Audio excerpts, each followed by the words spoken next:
called Dozak, which is a Persian word which means in English could be translated as hell.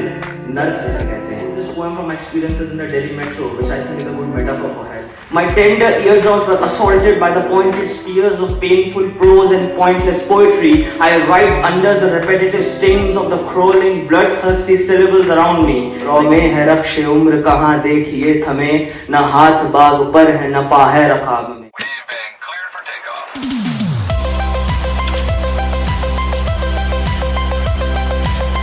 Everyone, I'm Vinay Rajoria. I'm from the Department of English, Jamia Millia Islamia. And first of all, I thank Miranda House for inviting me here today because I'm really excited to be here. A lot of my friends and masters are from your college, so they've told me a lot about it, Miranda. So thanks. Anyway, so the poem I'm going to bore you with today is called Dozak, which is a Persian word which means in English could be translated as hell.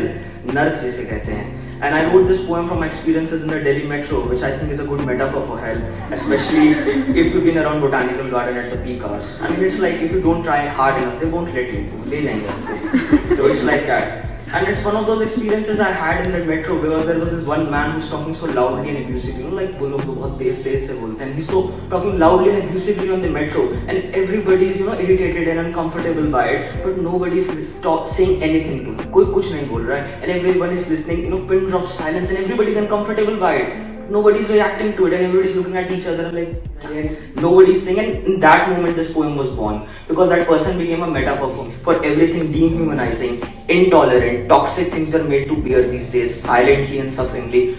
In that moment, Dozak was born. But just one little thing before moving on, because this is an experimental verse, so in this I have included some Hindi and Hindustani words, so people in the audience understand Hindi and Hindustani. Yes. Because the time limit does not permit it, otherwise I would translate that whenever I recite it, but I can't. So when I recite them, if you don't understand, so just imagine I'm saying something deep and meaningful, so that will work. Or if you do, that will be the best. Or you can ask me later on. So without further ado, I'll present Dozak, hell, in front of you. So here it goes. The incessant chattering on the phone suffocating the scented metro's air with arrogant abuses juxtaposing men's private parts with daughters, mothers and sisters, creating meaningless metaphors.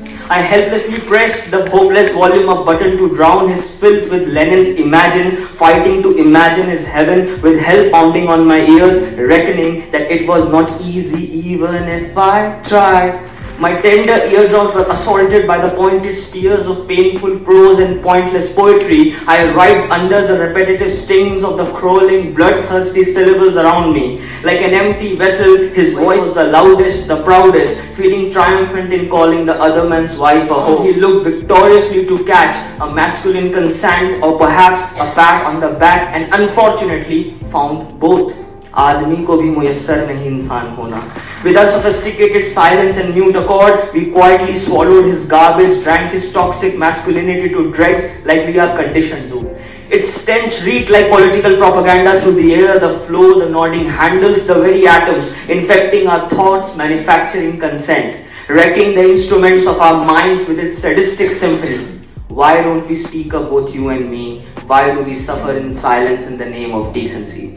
The hollow men sat and stood agape at the sewage that was flowing, but they did nothing. Irritated and uncomfortable, rubbing their eyes, they scratched meaninglessly on a pristine patch of skin to pass the time, but they did nothing, expectantly watching his lips contorting into 1,000 grotesque permutations and combinations to stop or to their station to arrive any second, but they did nothing. Their station further prolonged their punishment by pushing them into the ninth circle of hell by taking an eternity to arrive.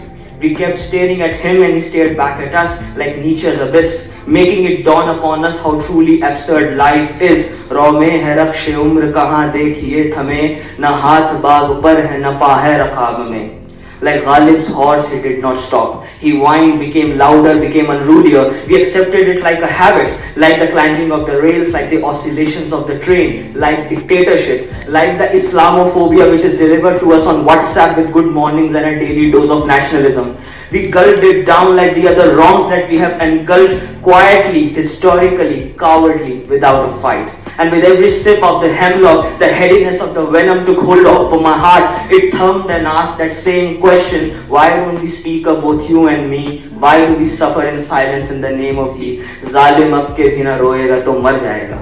Can living with toxic tolerance be called living at all? Is it not another death, like Caesar slowly bleeding to oblivion? Is it endurance that makes us human, or is it resistance? The important question, dear Siddharth, is not whether all life is dukkha. The important question is, why do we bear with dukkha when we can choose not to? Why do we volume up our songs from our playlists of comfortability and ignore the noise when we can mute it forever? Why don't we speak up, both you and me? Why do we suffer in silence in the name of decency? The boogie was aghast at his audacity and shamelessness, but we still did nothing and listened with gaping silence, turning it into but one truly serious philosophical problem of mankind, Kamu. Our minds and tongues were immobilized by his curses. The only voice that dared to interrupt was the mechanical voice on the microphone. Ironically, do not play music inside the train. Next station is Karol Bagh. If it had been music, the laws would have shut it down. But it was filth. I wish it were music. Thank you.